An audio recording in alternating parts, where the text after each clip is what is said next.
అసలు ఎందుకు బ్రతుకుతున్నావు నువ్వు? వీళ్ళందరికీ ప్రూవ్ చేసుకుంటా బ్రతకడానికా? లేదంటే పరిగెట్టడానికా? లేదంటే ఆడితోని ఈడితోని పోటీ పడి ఏమన్నా ఒకటి 2 సార్లు వెనక ముందు అయితే పోవడానికా? ఇద్దరు ముగ్గురు మెసేజ్ చేశారు గత వారం రోజుల నుంచి. నాకు ఏది చేయటం రాదు, నాకు చేత కాదు, నన్ను ఎవరో ఇష్టపడట్లేదు, నేను ఒక వేస్ట్ ఫెలోని, నేను ఇంతే, నా బతుకు మారదు, ఇక పోదాం అనుకుంటున్నాను అని. ఎందుక పుట్టింది? అసలు ఎందుకు బ్రతకాలి అనే క్వశ్చన్ నీకు వచ్చినప్పుడు నా దగ్గర కొన్ని ప్రశ్నలు ఉన్నాయి, అవి అడుగుతాను.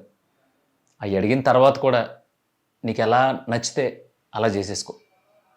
నేను అడిగిన తర్వాత కూడా నీకు ఏమనిపిస్తే అది నువ్వు హ్యాపీగా డెసిషన్ తీసుకో. పుట్టావు, ఓకే, నీకున్న దాంట్లో మీ అమ్మ బాబులు నిన్ను పెంచారు, ఇప్పుడు పరిస్థితులు బాగలేదు, పరిస్థితుల మాట అటు ఉంచితే బేసిక్గా నువ్వు ఎవరికి నచ్చట్లా. ఎందుకు నచ్చట్లేదు? రీజన్ నీ దగ్గర ఉందా? లేదు కదా. నువ్వు ఎంతసేపు కరెక్ట్గానే ఉన్నాను, అందరిలాగే 2 కాళ్ళు 2 చేతులు తల ఉన్నంతలో కోంతో కాంతో అందం అన్నీ ఉన్నాయి. కానీ వాళ్ళిద్దరూ చాలా హ్యాపీగా మాట్లాడుకుంటున్నారు.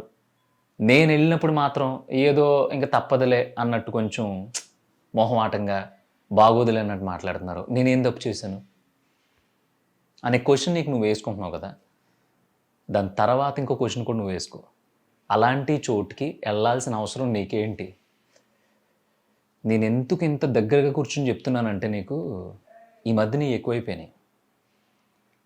అసలు నాకంటూ ఎవరో లేరు, అసలు నేను ఎందుకు బ్రతుకుతున్నానో తెలియదు, ఇంకా వేస్ట్ ఇదంతా, చాలు ఇంకెక్కడితో. ఈఏ మెయిల్స్ వస్తున్నాయి, ఈఏ మెసేజ్లు వస్తున్నాయి. ఒరే నాయన, రోడ్డు మీద 2 కాళ్ళు పనిచేయకపోయినా శరీరం మొత్తాన్ని రోడ్డు మీద ఈడ్చుకుంటూ వెళ్ళి రూపాయి 10 రూపాయలు అడుక్కుని ఆడు తాగుతున్నాడా తింటున్నాడా ఇంకోటి చేసుకున్నాడా పక్కన పెడితే ఆడు అంత దీన స్థితిలో కూడా బ్రతికేస్తున్నాడు. పోవచ్చు కదా, ఈ అమ్మ ఇంత బతికి ఇలా ఒళ్ళు ఈడ్చుకుంటా కుక్కలా బ్రతకాల్సిన అవసరం ఏముంది? లేదు కదా.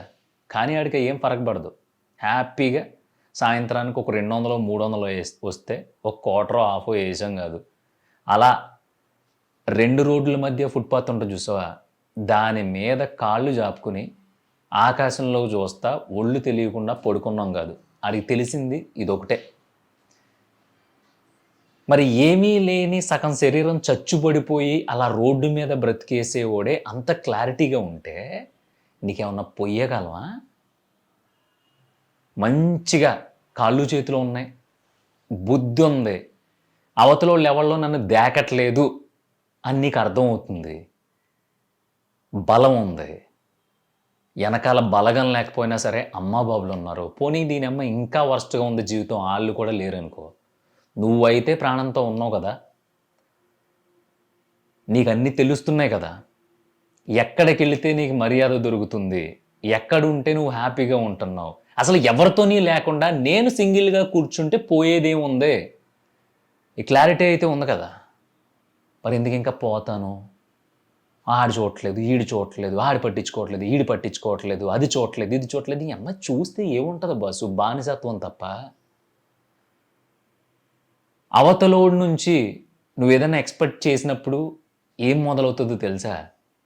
నీలో ఉన్న ఆ స్వేచ్ఛ, నీలో ఉండే ఆ ఓపెన్నెస్ ఇదంతా పోతుంది.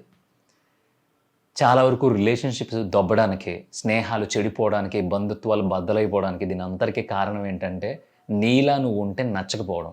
ఎందుకంటే అవతలోడికి నచ్చాల్సి వస్తే ఖచ్చితంగా నిన్ను నువ్వు దాచేసుకోవాలి నీ లోపల. నేను ఎలాగే ఉంటాను అంటే నీ చుట్టూ ఎవడు ఉండడు. అందుకే నీలా నువ్వు ఉండాలనుకుంటే నీ చుట్టూ ఇంకొకడు ఉండాలనే ఆశ, కోరికట్లని మానేసే. అసలు నాకు అర్థం కాక అడుగుతాను, నిన్ను తీసుకెళ్ళి ఏ అండమాన్లోనూ పడదొబ్బామనుకో, ఎవడో కనిపించట్లేదు నీకు, నువ్వు వెంటనే ఆత్మహత్య చేసుకుని చచ్చిపోతావా? చచ్చిపోవు. ఫస్ట్ వెతుకుతావు, ఎవడన్నా ఉన్నాడా, అసలు మన పరిస్థితి ఏంటి ఇక్కడ, ఎవడన్నా దొరికితే బాగున్ను, ఎవడన్నా కనిపిస్తే బాగున్ను అంటావు. 2 రోజులు వెతుకుతావు, 3 రోజులు వెతుకుతావు, 4 రోజులు వెతుకుతావు. తర్వాత మనిషి గురించి వెతకవు, తిండి గురించి వెతుకుతావు. ఎలా తినాలి, ఏం దొరుకుద్ది, అసలు ఏం తింటే బ్రతుకుతాం అనే దాని మీద మాత్రమే నీ ధ్యాస ఉంటుంది. తిండి కూడా దొరికేసింది, అయినా సరే మనిషి ఎవడో కనిపించట్లా. అప్పుడు నీ ఆలోచన బొజ్జోవడం కోసం, సెక్యూర్గా ఏ జంతువుల బారిన పడకుండా ఎలా ఉండాలి అనే దాని మీద ఉంటుంది. అప్పుడు నువ్వేం చేస్తావో తెలుసా? దొరికిన చిన్న చిన్న పొలలో కట్టి మొక్కలు అవి పట్టుకుని ఒక చిన్న గుడిసో గుడారం వేసుకుని దాంట్లో పడి ఉంటావు. ఇప్పుడు నీకు బాధ ఉండదు, చిన్న చితక బెంగ ఉంటుంది. ఈ అమ్మ అసలు ఏంటి పరిస్థితి, ఇలా ఎన్ని రోజులు అని. అలా నెల 2 నెలలు అయిపోయింది అనుకో, నీకు తినడానికి దొరికేసింది, ఉండడానికి గూడు దొరికేసింది, చల్లగా ఉంది వాతావరణం, ఏ ఇబ్బందులు లేవనుకో, నేను చెప్తున్నా ఒట్టేసి నీకు మనిషి అనేవాడే ధ్యాసకు రాడు. ఎందుకంటే అక్కడ నువ్వు చచ్చిపోతావేమో అనే స్టేజ్ నుంచి హ్యాపీగా బ్రతికే స్టేజ్కి వచ్చేసావు. సో నీకు ఇంకెవడు ఉంటే ఏంటి, ఎవడు లేకపోతే ఏంటి, నీకు క్లారిటీ వచ్చేసింది. ఇంకెవడు లేడు, ఇంకొన్న రోజులు హ్యాపీగా ఇక్కడ తినడం, తర్వాత సంగతి తర్వాత అనే క్లారిటీ వచ్చిన తర్వాత నీ మైండ్ వేరేలా పనిచేస్తుంది. అదే మైండ్ సెట్ని ఈ జనం మధ్యలో నువ్వు ఉపయోగించు.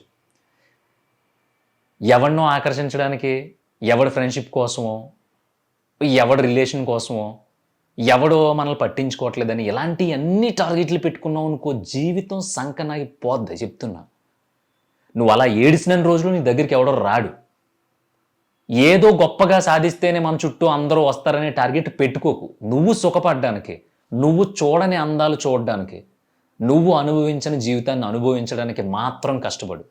తర్వాత వస్తే వస్తారు, ఉంటే ఉంటారు, పోతే పోతారు. నీకేంటి నిన్ను కనీసి వదిలేసింది ఎవడి కోసం బెంగెట్టుకుని, ఎవడి కోసం ఎదురు చూసి, ఏదో చేయలేకపోతున్నానని అలా దరిద్రమైన మొహం వేసుకుని కూర్చోడంగా. ఇక్కడ ఏం చేసినా సరే తినడానికి లోటు ఉండదు. నేను ఇదివరకే చెప్పా, ఇక్కడ ఏం చేసినా సరే తినడానికి, ఉండడానికి, కట్టుకోవడానికి లోటు ఉండదు. నువ్వు ఎంత దరిద్రాల్లో ఉన్నా. మరి మనిషికి ఇంతకు మించి ఏం కావాలి? మొన్న హీరో నాని ఒక చిన్న ఇంటర్వ్యూలో ఒక మాట చెప్పాడు. ఇప్పటికిప్పుడు మీకు ఏం చేయాలనిపిస్తుంది అంటే, ఆయన ఏమన్నాడు తెలుసా?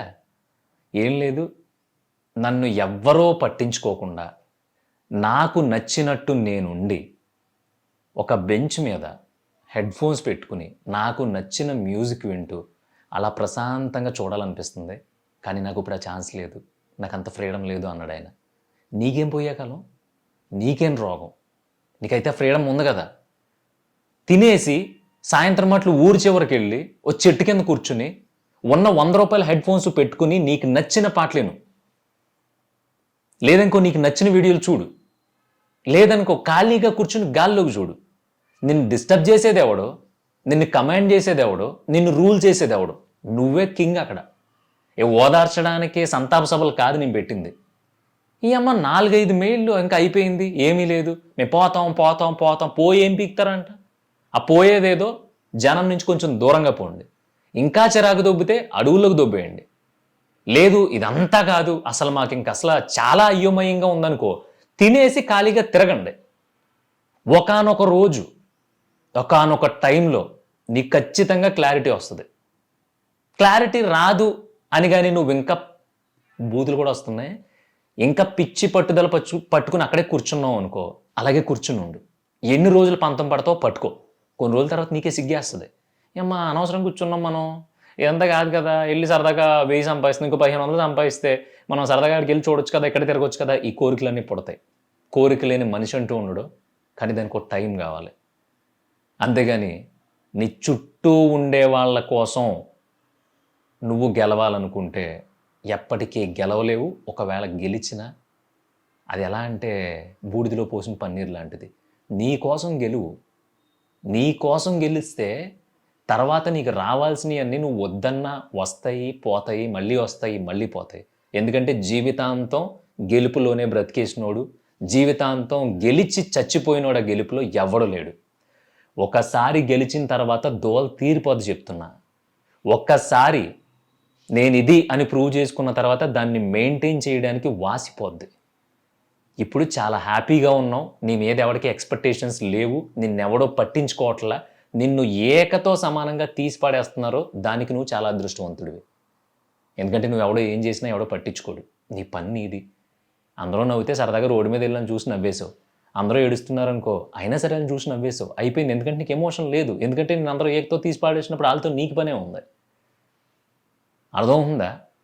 గట్టిగా ఒంట్లో బాగాలేదనుకో యశోద హాస్పిటల్లో చూపించుకోలేకపోవచ్చు, కానీ మీ ఊర్లో ఉన్న గవర్నమెంట్ హాస్పిటల్లో చూపించుకోగలవు కదా. మరి ఇంకొకటి సాయం, ఇంకొకటి ఇంటెన్షన్, ఇంకొకటి ప్రేమ, ఇంకొకటి ఆప్యాయత ఇవన్నీ నీకెందుకు బాసు? వాళ్ళందరూ కాదనుకున్న తర్వాత నువ్వు మళ్ళీ మళ్ళీ మళ్ళీ మళ్ళీ మళ్ళీ మళ్ళీ వెళ్ళి అక్కడ కూర్చుంటే ఇలాంటి థాట్సే వస్తాయి.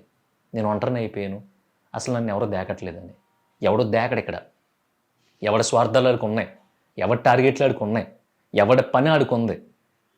అందరూ లాగేసుకోవడానికి, లాగేయడానికి, ఇంకా పైకి వెళ్ళిపోవడానికే తప్ప నీ గురించి నా గురించి ఆలోచించడానికి రెడీగా ఎవడో లేడు. ఇది గుర్తుపెట్టుకో. నేను ప్రతిదీ సినిమా వాళ్ళ ఎగ్జాంపుల్ ఎందుకు చెప్తానంటే నేను చాలా దగ్గరగా చూస్తూ ఉంటాను కాబట్టి. దిల్ రాజు గారే చెప్పారు, ఇక్కడ ఎవడో ఎవరిని లేపడో, వాళ్ళ టాలెంట్ని ప్రూవ్ చేసుకుని అరే పలానా వాడు ఇది బాగుంది, ఇది ఎవరు తీసారా అని ఒకటి కంట్లో పడేదాకా ఇక్కడ ఎవడో ఎవరిని లేపరని చెప్పేశారు. అది నిజం. నీ మీద బోల్డంత డబ్బులు పోజేసేసి బోల్డంత డబ్బులు పెట్టేయాల్సిన అవసరం వాళ్ళకి ఏంటి? నువ్వేంటో తెలియకుండా వన్స్ నీ పని నువ్వు చూసుకోవడం మొదలుపెట్టిన తర్వాత ఒకానొక టైం వచ్చినప్పుడు అందరి లెక్కలో తేలుతాయి.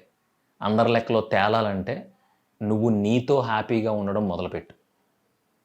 ఈరోజు ఇద్దరు రాసేసుకుని పూసేసుకుని తిరుగుతూ ఉంటారు చూసావా, వాళ్ళిద్దరూ జీవితాంతం అలా ఉండరు. 2026 మొదట్లోనో 2025 చివరిలోనో చాలా వరస్ట్గా విడిపోతారు. ఇదేమీ శాపనాకారం కాదు, లేదంటే అలా విడిపోవాలని కోరుకోవడం కాదు. ఎక్కువ రోజులు కలిసి ఉండడం అనేది ఈ ప్రపంచంలో దేనికి సాధ్యపడదు, ఇంక్లూడింగ్ దేవుళ్ళతో సహా. నువ్వు చెక్ చేసుకో ఒకసారి వెళ్ళి. అందుకని నేను చెప్పేది ఏంటంటే పోతానో పోతానో పోతానో అని కాదు, ఇక్కడ ఉండి నీతో నువ్వు ఎంత హ్యాపీగా ఉంటున్నావు అనేది ఒక ప్రపంచాన్ని క్రియేట్ చేసుకో. మోగోళ్ళలో బ్రతకమని చెప్పట్లా. వాళ్ళు నవ్వితే నవ్వడం, వాళ్ళు హాయ్ అంటే హాయ్ అనడం, అక్కడతో అయిపోయింది మన పని. అంతే తప్ప నువ్వేం ఒంటరోడు ఏం కాదు. లేదంటే నువ్వు ఒక 10 మంది బ్యాచ్ని వేసుకుని ఏం పొట్ల, ఒక్కడే వచ్చావు. అర్థమవుతుందా? పోయేటప్పుడు కూడా ఎన్ని పాత సామెతలు కాబట్టి నాకు చెప్పడం నచ్చదు కాబట్టి నీకు చెప్పట్లా. సింగిల్గానే మిగతాదంతా నీకుండే తొక్కలో ఎమోషన్స్ వల్ల ఇంకా ఇంకా నీ సోల్ని నువ్వు బాధ పెట్టుకుంటున్నావు అంతే. పాపం అది సింగిల్గానే వచ్చింది, దాని క్లారిటీ ఉంది నీ సోల్కి, అది సింగిల్గానే వెళ్ళిపోద్ది, అది క్లారిటీ ఉంది. కానీ మధ్యలో నీ ఏదో బుర్ర ఉంది చూసావా, ఏదో మనసు ఉంది చూసావా, అదే పామేసుకుంటుంది అందరినీ, నాది నాది నాది అని. మానే. ఇది నేను చాలా అన్కంఫర్టబుల్గా చెప్పిన వీడియో, ఎందుకంటే చిరాకు వచ్చేసింది. వారానికి 2-3 పంపుతున్నారు. ఇంకా నా వల్ల అవ్వట్లేదు, ఇంకా నా వల్ల ఏం అవ్వట్లేదు. నీ వల్ల కాకపోతే చేదు కట్టుకుని కూర్చో గురు. నీ వల్ల కాకపోతే వదిలేసి అలాగా చూస్తూ ఉండు. నువ్వు చూస్తూ ఉన్నా, నువ్వు బాధపడినా, నువ్వు పిచ్చి పిచ్చి డెసిషన్ తీసుకున్నా టైం అయితే అక్కడ ఆగిపోదు నీ వల్ల. రేపొద్దున్న ఎవడ పనులాడు చూసుకుంటాడు, 11వ రోజు భోజనాలు తింటారు, దొబ్బేస్తారు, బూరి బాగుంది పులిహార బాగుందని మాట్లాడుకుంటారు తప్ప పెద్దగా ఏం డిస్కస్ చేసుకోరు. కానీ నీ వల్ల నువ్వేదైతే నన్ను ఎవరో దేకట్లేదు అనుకుంటున్నావో అలా నిన్ను దేకి నీ ఫ్యామిలీ ఉంటుంది చూసావా, దానికి మాత్రం నువ్వు వచ్చే జన్మలో అయినా లెక్క చెప్పాలి, ఒకవేళ జన్మ అంటూ ఉంటే. అందుకని మూసుకుని చేతగానోళ్ళ ఉంటున్నాను అని నీకు అనిపించినా సరే అంతే చేతగానితనంతో చూస్తూ ఉండు. టైం పాస్ అవుతుంది, ప్రతిదీ మారుతుంది, అన్ని లెక్కలో తేలుతాయి, నీ లెక్క కూడా తేలిద్ది నువ్వు చేసుకున్న దాన్ని బట్టి. అర్థమైందా?